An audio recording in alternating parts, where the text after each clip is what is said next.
अब मैं आपसे सिर्फ इतना ही तो कह रहा हूं भाई कि जरा 5000 साल के पुरुषार्थ की तरफ ध्यान दें और अपने होने पे गर्व करें, और कौन अच्छा लगेगा कौन बुरा लगेगा इसकी चिंता छोड़ दें। क्योंकि हमारे समाज में एक बीमारी है और एक शब्द है जिसे मुझे बड़ी उलझन होती है।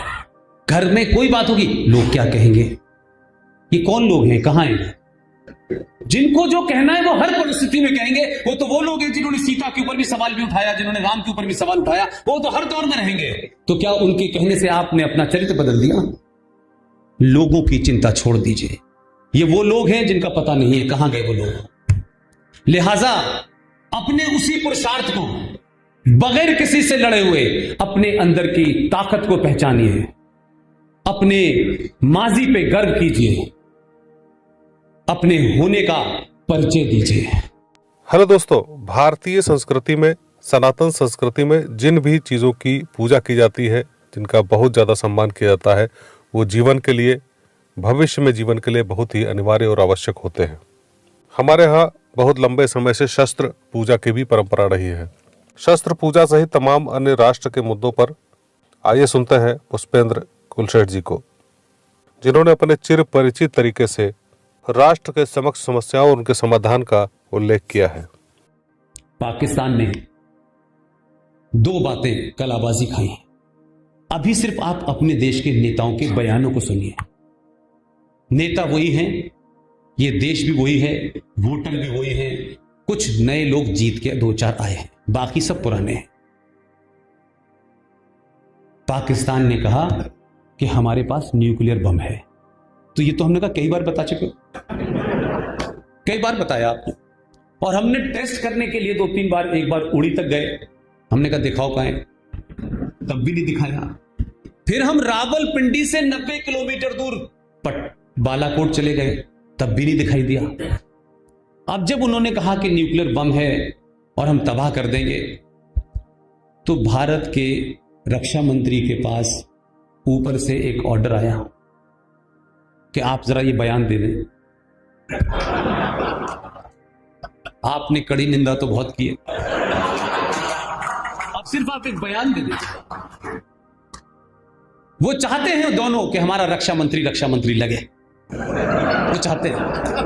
ये बयान वो भी दे सकते थे। इन्हें गृह मंत्री बनाया तो वो बार बार यही करते थे, कड़ी निंदा करता हूं। लोग डर गए, निंदा और कड़ी, निंदा और कड़ी।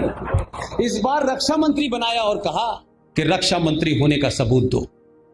उनको आया क्या बात है, उतनी जोर जोर से बोले अब भारत और पाकिस्तान के बीच में बात होगी तो पाकिस्तान ऑक्युपाइड कश्मीर पे होगी, बाकी बात ही नहीं होगी। वाह, एक ही बार में सारा प्रसाद जग गया। और सिर्फ आपने इतने ही कहा कि जम्मू कश्मीर पे कोई वार्ता नहीं होगी, वार्ता सिर्फ अब पाकिस्तान ऑक्युपाइड कश्मीर पे होगी। ये कहते ही पाकिस्तान के प्राइम मिनिस्टर का दूसरा बयान आया अभी 2 दिन पहले कि नहीं, हम पहले इस्तेमाल नहीं करेंगे। देखिए, बगैर हथियारों के लड़ाई लड़ने का भी एक शास्त्र है। इसलिए मैंने अपनी बात शुरू करने से पहले कहा था 5000 साल पुरानी है, तो बहुत पुरानी, लेकिन 5000 रिटर्न है, उसमें कोई डाउट नहीं है। कुछ शास्त्रों को पढ़ लीजिए, आपको बगैर कहे सब लोग निपट जाएंगे। दूसरा बयान आया कि भारत ने ये जो कह रखा है, न्यूक्लियर पॉलिसी की जो डॉक्ट्रिन है हमारी कि हम पहला इस्तेमाल नहीं करेंगे, अगर जरूरत पड़ी तो हम उसे भी बदल लेंगे। अब सब लाइन में खड़े हुए हैं और उसका नतीजा देखिए। ये मैं आपको इस बात के लिए घुमा फिरा के ला रहा हूं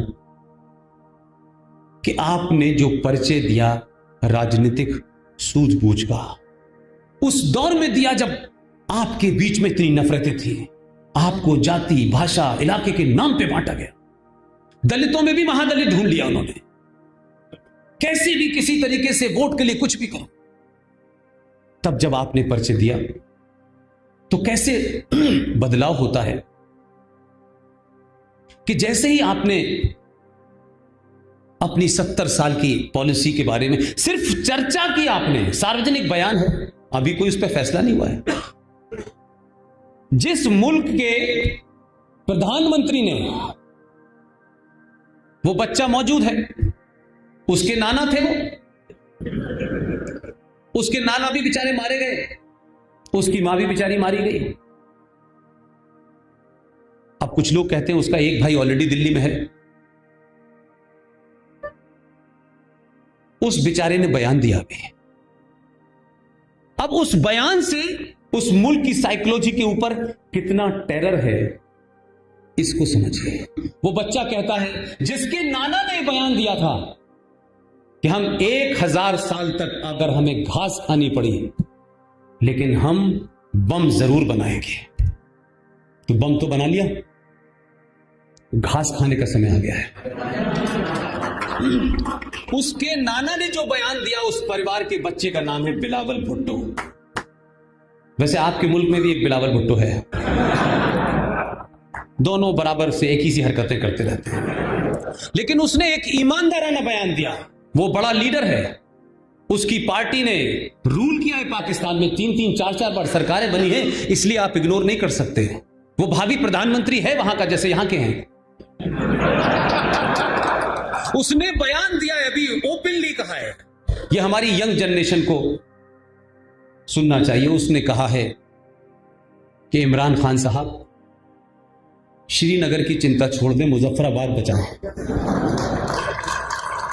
अब मैं आपसे सिर्फ इतना ही तो कह रहा हूं भाई कि जरा 5000 साल के पुरुषार्थ की तरफ ध्यान दें और अपने होने पे गर्व करें, और कौन अच्छा लगेगा कौन बुरा लगेगा इसकी चिंता छोड़ दें।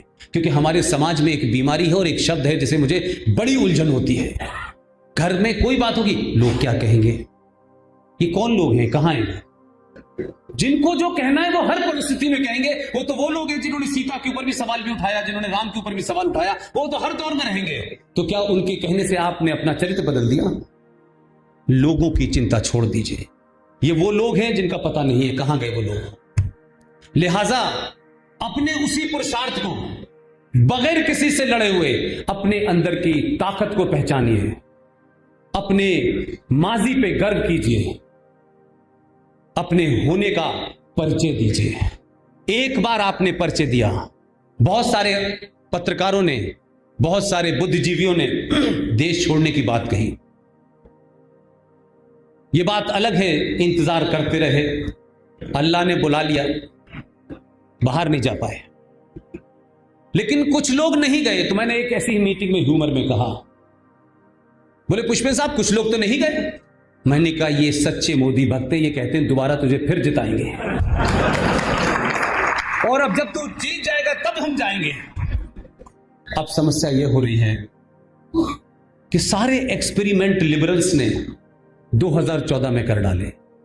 एक तो 70 साल में जो अवार्ड इकट्ठे किए थे वो सब वापस कर दिए, अब अवार्ड भी नहीं है उनके पास, और ऐसी संभावना भी नहीं लग रही कि कहीं आगे कुछ और मिलने वाला। तो कैसे समाज में क्रांति आ सकती है? जब हथियार उठाने की जरूरत होगी। आपके यहां शस्त्रों की पूजा होती है, तो वो पूजा क्यों करते हैं? जरूरत पड़ने पर। तो जरूरत कब पड़ी आपको? अभी तो पड़ी नहीं है, अभी तो यही के हथियार से काम चल रहा है आपका। इसको ठीक करिए, हफ्ते में पानी पीजिए, संविधान को समझिए। इस संविधान को जो है, मैं आज की डेट में ये कहूं कि मैं इस संविधान को नहीं मानता, तो कुछ लोग हो सकता है कल यहां नारे लगाने लगे कि भारत की संविधान की मैंने बेइज्जती कर दी और पुष्पेंद्र साहब तो संविधान के खिलाफ है। मैं जो संविधान में लिखा है उसी की बात कर रहा हूं। इसी संविधान की मदद से जिस तरीके से इस देश में इस्लामिक आतंकवाद पनपा, इस देश में मुस्लिम कम्युनलिज्म को बचाने के लिए तरह तरह के तर्क दिए गए, इस देश में कन्वर्जन जो कि आपके धर्म में भी नहीं है, लेकिन आप कन्वर्जन के फेर में फंस गए हैं। इसीलिए मैंने कहा, जो फादर थे,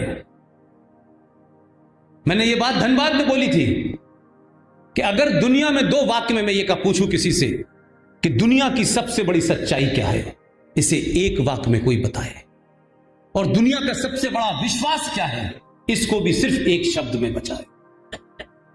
अगर इस धरती पे कोई सच्चाई है, उस सच्चाई का नाम है मां। उससे बड़ी कोई सच्चाई नहीं है कि मेरी मां ने मुझे पैदा किया है।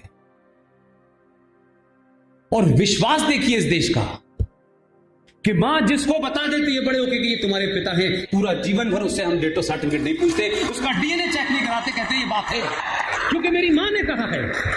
ये विश्वास है कि मेरा वही फादर है जो मेरी मां ने बता दिया है कि तुम्हारे पिता है। मैंने कभी उस पर सवाल नहीं उठाया इससे बड़ी परंपरा के लोगों से, क्योंकि आप एक ऐसे राज्य की राजधानी में बैठे हैं। उनसे कहिए कि जब तुम्हारी मां ने बता दिया है कि तुम्हारा फादर कौन है, तो ये दूसरा फादर तुम्हारे घर में आके क्या करता है, इसको बाहर निकालो। ये जो फादर आए हैं सफेद कपड़े बदल के गोलियों बस में, इनको घेर के बाहर निकालिए। या आपके भोले वाले लोगों को कुछ और समझा रहे हैं। ये गणेश जी की तस्वीर भी रखते हैं, उसके ऊपर भी क्रॉस लटका देते हैं। ये धीरे धीरे धीरे एक दिन गणेश जी की सूंड गायब हो जाएगी, एक दिन गणेश जी धीरे धीरे ईसा मसीह बन जाएंगे। ये इसको कहते हैं ब्रेन वॉशिंग। वो लोग वहां से आके कर सकते हैं। क्या हमारे समाज में इतने समाज सेवी लोग हैं? क्या हम अपने भोले लोगों को बचाने के लिए, उनकी संस्कृति को बचाने के लिए, क्या अपने जीवन का 1 घंटा 2 घंटा, जिन्होंने जीवन के सारे सब कुछ पूरा कर लिया है, अब सिर्फ वो दिन इंतजार कर रहे हैं? इंतजार मत करिए, बस्तर में चले जाइए। इसलिए मैंने कहा कि मेरी बातचीत का कि केंद्र में कोई सत्ता, ये सब नहीं रहता। सत्ता एक रेफरेंस है, जहां पहले दिन से उनकी मेजॉरिटी थी। इस देश ने कभी यह सवाल नहीं खड़ा किया कि अगर कोई मेजॉरिटी में हो जाएगा तो कोई बहुत बड़ी बात हो जाएगी। बहुत सारी जगह बहुत से लोग मेजॉरिटी में हैं, और इस देश के कम से कम 8 राज्य ऐसे हैं जहां हिंदू माइनॉरिटी में है। यह रेफरेंस के लिए है, इससे कोई चिंता की बात नहीं। लेकिन आप सोचिए कि जिस संविधान की शपथ लेकर के तमाम बातें कही गई, उसी संविधान में आपने एक ऐसा प्रोविजन डाला जो 50 या 60 साल के बाद जब देश को पता चला, आपकी समझ में आया, आपने उसकी चर्चा करना शुरू की, आपने सिर्फ उसे पब्लिक डोमेन में लाकर के लोगों के बीच में बताया कि इसमें ये प्रावधान हैं और ये प्रावधान हमारे संविधान में हुए हैं और ये इनके होने का तरीका पूरा इलीगल है। तो कोर्ट में कुछ लोगों ने चैलेंज कर दिया। तो 4 साल से मुकदमा चल रहा था और सुप्रीम कोर्ट, जो कि हमारे यहां की सुपर एक्टिव है, इतने ज्यादा काम उसके पास हैं कि 5वीं मंजिल वाले आदमी को कबूतर पालना चाहिए कि नहीं पालना चाहिए, महाकाल में कितना पानी चढ़ना चाहिए, दही हांडी की लंबाई कितनी होनी चाहिए, इतने सारे विषय हैं उसके पास कि बाकी विषय के लिए समय नहीं है। सनातनी साथियों, बहुत सारे काम हम ऐसे भी करते रहते हैं जो कि हमारी भविष्य के लिए होते हैं, भविष्य की आवश्यकताओं के लिए होते हैं। उनमें से एक होता है शस्त्र पूजा, यानी कि शत्रु के संहार की भी तैयारी। अगर चुनौती पड़ जाए, अपना जीवन, अपना राष्ट्र खतरे में पड़ जाए, तो उसकी भी तैयारी हम रखते हैं। दोस्तों, हमारी ये परंपरा रही कि यथासंभव हम युद्ध को टालते रहें, हर तरीके से कोशिश करते रहें कि युद्ध चूंकि संहार का, महाविनाश का कारण बनते हैं, लेकिन जब थोप ही दिया जाए तो आप मजबूर होते हैं इस संघर्ष में सहभागी बनने के लिए। फिर आपको आवश्यकता होती है उन्नत अस्त्र और शस्त्रों की। आज आप दुनिया में देख सकते हैं कि जिन देशों के पास उन्नत तकनीक है, वो दुनिया में हर क्षेत्र में कामयाबी इसीलिए हासिल कर रहे हैं क्योंकि वे सारे युद्धों को, सारी चुनौतियों को झेल सकते हैं। और आसानी से कोई उनको चुनौतियाँ इसलिए नहीं देता है क्योंकि जानते हैं कि उनके सामने टिक नहीं पाएंगे या कुचल दिए जाएंगे। इतना ही नहीं, हम तो देखते हैं कि हमारे जितने भी भगवान हैं, जितने भी अवतार हैं, जितने भी देवी देवता हैं, उनके हाथों में हमेशा अस्त्र शस्त्र जरूर रहते हैं। लेकिन समय के साथ तमाम चीज़ों में हम ये भूलते चले गए कि हमारा जो शस्त्र धारण है वो अपनी सुरक्षा के लिए है, अपनों की सुरक्षा के लिए है, न कि किसी के संहार के लिए। आपने पुष्पेंद्र कुलशेठ जी को सुना। आप उनके विचारों से सहमत हैं तो हमारे चैनल अखंड हिंद को लाइक करें, सब्सक्राइब करें और शेयर जरूर करते रहें, ताकि हर सनातनी तक हमारे वीडियो पहुंचते रहें, विचार पहुंचते रहें। फिर मिलते हैं अगले अंक में, तब तक के लिए जय हिंद, जय भारत, वंदे मातरम।